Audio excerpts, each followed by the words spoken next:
Oke, standby, kamera ready, sound ready, 3, 2, 1, action. I'm on fire.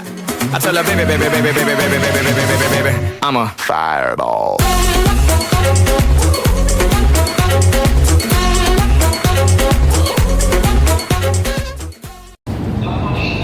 Halo semuanya, kita dari kelompok 7. Di sini kami akan mempersembahkan video untuk UTS Bahasa Indonesia yang berjudul Sejarah, Fungsi. Kedudukan bahasa Indonesia.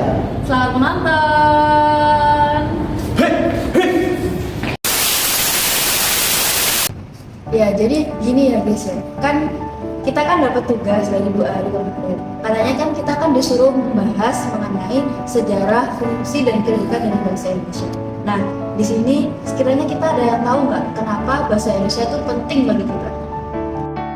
Soalnya bahasa Indonesia itu digunakan oleh seluruh rakyat Indonesia untuk berkomunikasi. Nah, bener ah, aku setuju sama kamu. Tapi sekiranya kita tahu nggak kenapa bahasa Indonesia itu perjalanannya bahasa Indonesia ini sampai menjadi bahasa nomor satu bangsa.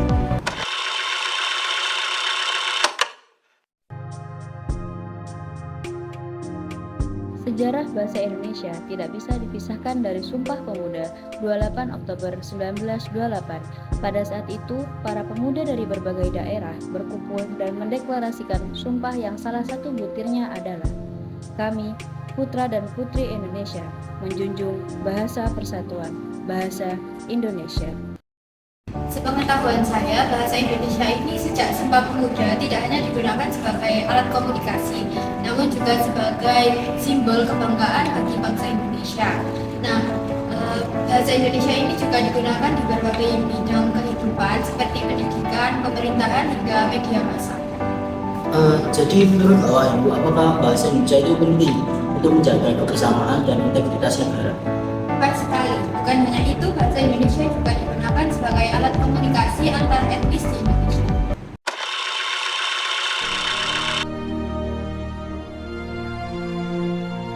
Proklamasi. Kami, bangsa Indonesia, dengan ini menyatakan kemerdekaan Indonesia. Hal-hal yang mengenai pemindahan kekuasaan dan lain-lain diselenggarakan dengan cara saksama dan dalam tempo yang sesingkat-singkatnya. Jakarta, 17 Agustus 1945, atas nama bangsa Indonesia, Soekarno, Hatta. Pengukuhan bahasa Indonesia sebagai bahasa negara terjadi pada 18 Agustus 1945 saat Undang-Undang Dasar 1945 disahkan. Pasal 36 UUD 1945 dengan jelas menyatakan bahwa bahasa negara ialah bahasa Indonesia. Jadi gini teman-teman, bahasa Indonesia adalah bahasa yang digunakan oleh seluruh rakyat Indonesia, baik di pemerintahan, di pendidikan, bahkan di luar negeri.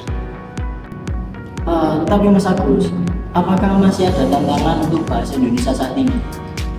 Tentu, meskipun bahasa Indonesia digunakan oleh seluruh rakyat Indonesia, tantangan terbesarnya adalah kita harus menjaga kelestarian oleh pengaruh bahasa-bahasa asing yang berkembang melalui media sosial atau media teknologi.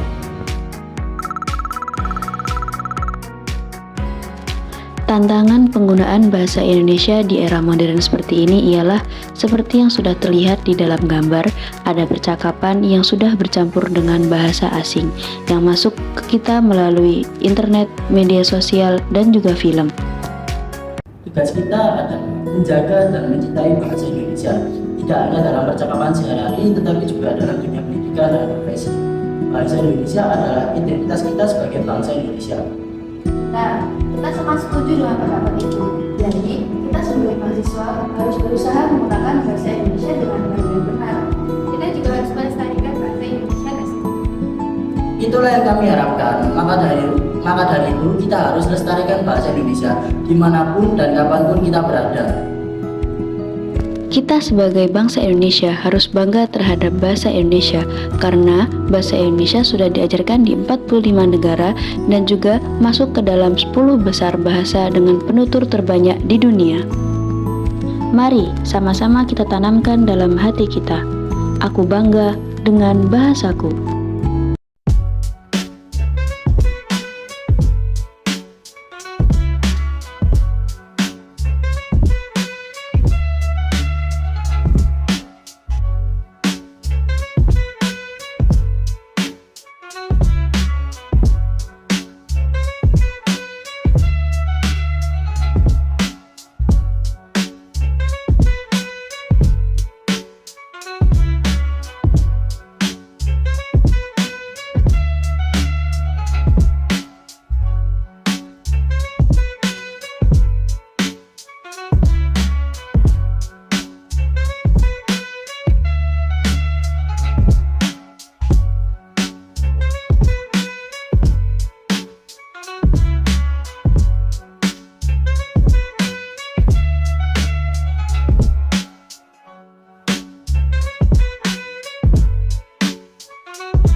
Sorry, I'm gonna leave. I'm driving so far. Tell me